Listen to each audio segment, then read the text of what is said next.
सभी भाइयों को रंग पंचमी की बहुत बहुत शुभकामना।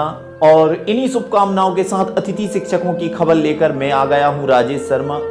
दोस्तों, आज मैं आपको बताना चाहता हूं, पिछली बार मैंने जो वीडियो अपलोड की थी उसमें मैंने कमेंट्स देखे तो मुझको भी ऐसा लगा कि मैं भी रोने लगूं। दोस्तों, आज मैं आपको बताना चाहता हूं अतिथि शिक्षकों की सिचुएशन।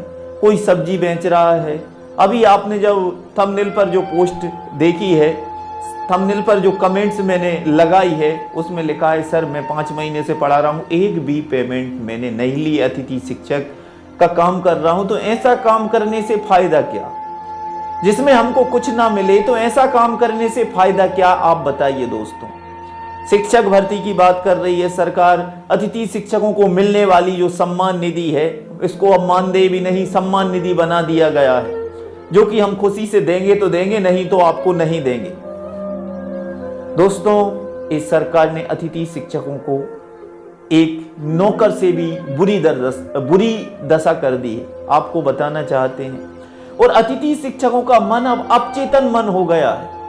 अवचेतन मन का मतलब दोस्तों मैं आपको बताना चाहता हूं, कुछ उसको अच्छा नहीं लगता, और जब लोग उसको टॉर्चर करते हैं तो वो ईश्वर से अवचेतन मन कामना करता है कि मुझे इस संसार से जाना है और मुझे यहाँ पर अब नहीं रहना। क्योंकि लगातार 14 वर्षों से अल्प मानदेय पर काम करने वाला मध्य प्रदेश का अतिथि शिक्षक एकदम हताश हो चुका है। 30 अप्रैल को सेवा समाप्त हो जाएंगी। बेरोजगार दिवस के रूप में 30 अप्रैल का दिन रहेगा अतिथि शिक्षकों के लिए। कई ऐसे अतिथि शिक्षक जिनकी पोर्टल पर अभी भी ज्वाइनिंग नहीं हुई है, अभी भी स्कूल में प्रभारी बुला रहा है और वो जा रहे हैं, और शिक्षक पात्रता परीक्षा हो रही है, नोटिफिकेशन जारी हो रहे हैं, वर्ग 3 की मेरिट लिस्ट जारी हो रही है, लेकिन अतिथि शिक्षकों का कुछ नहीं हो रहा। लाडली महिला बहना योजना की तैयारियां चल रही हैं, फॉर्म भरा रहे हैं, लेकिन अतिथि शिक्षकों के लिए कुछ नहीं हो रहा। 5 अतिथि शिक्षकों की सेवा समाप्त कर दी। नकल प्रकरण था। अतिथि शिक्षक क्या कर सकते हैं? जैसा प्रभारी कहेगा, जैसा रेगुलर शिक्षक कहेगा, वैसा मध्य प्रदेश के अतिथि शिक्षक करेंगे। दोस्तों, और अतिथि शिक्षकों की आवाज ये चैनल उठाता आया है, उठाता रहेगा। भले ही नियमितीकरण हो ना हो, लेकिन आपकी आवाज जरूर मैं उठाऊंगा, क्योंकि मैं भी एक आम अतिथि शिक्षक आपकी तरह हूं। शिक्षक पात्रता परीक्षा की बात करने वाले कहते हैं कि अतिथि शिक्षकों का कभी नियमितीकरण नहीं होना चाहिए, क्योंकि इनकी ही वजह से शिक्षक भर्ती परीक्षा नहीं निकलती। आप ये बताएं, क्या अतिथि शिक्षकों ने कहा है कि आप शिक्षक पात्रता परीक्षा की जो भर्ती है उसको बिल्कुल ना निकालें? ऐसा अतिथि शिक्षकों ने कभी भी नहीं कहा, और अतिथि शिक्षकों ने किसी का अनहित नहीं किया, हित किया है, मैं आपको बताना चाहता हूं।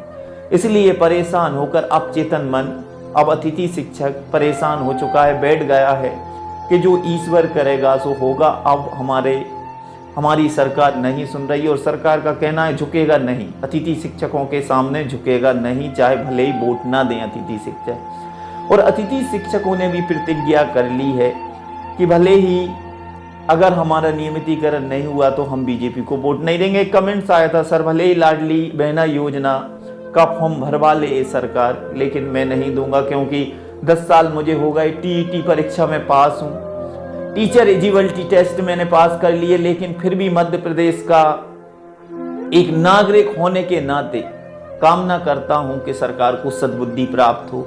कई जगह हवन किया, सुंदरकांड के पाठ किए, जब आंदोलन होते हैं, कीर्तन हुआ, लेकिन भगवान की तरफ से भी कोई कुछ मैसेज नहीं आया।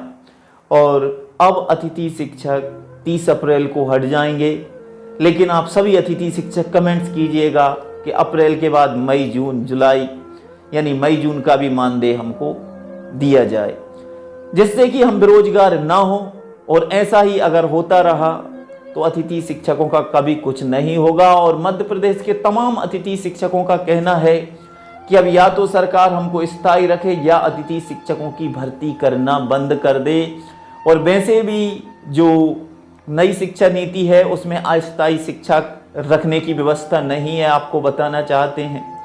बाकी दोस्तों, कमेंट्स में भी आप लोगों के देखता हूं, और इस तरह से जब अतिथि शिक्षक का कुछ होता है, किसी को मानदेय नहीं मिलता है, किसी की ज्वाइनिंग नहीं होती है, किसी से पैसे लिए जाते हैं मानदेय डालने के, तो ये सारी चीज़ों को लेकर बहुत परेशानी होती है। इनका कुछ पॉलिसी नहीं है, कुछ इनका रेगुलर कुछ स्कूल में है नहीं कि जिससे। लेकिन एक अतिथि शिक्षक ने आज कमेंट्स की थी, सर हमारे संकुल से एक ऐसा आदेश आया है कि आप प्रभारी भी बन सकते हैं, आपकी परीक्षा में ड्यूटी भी लगाई जा सकती है, आप पर्यवेक्षक भी बनाए जा सकते हैं।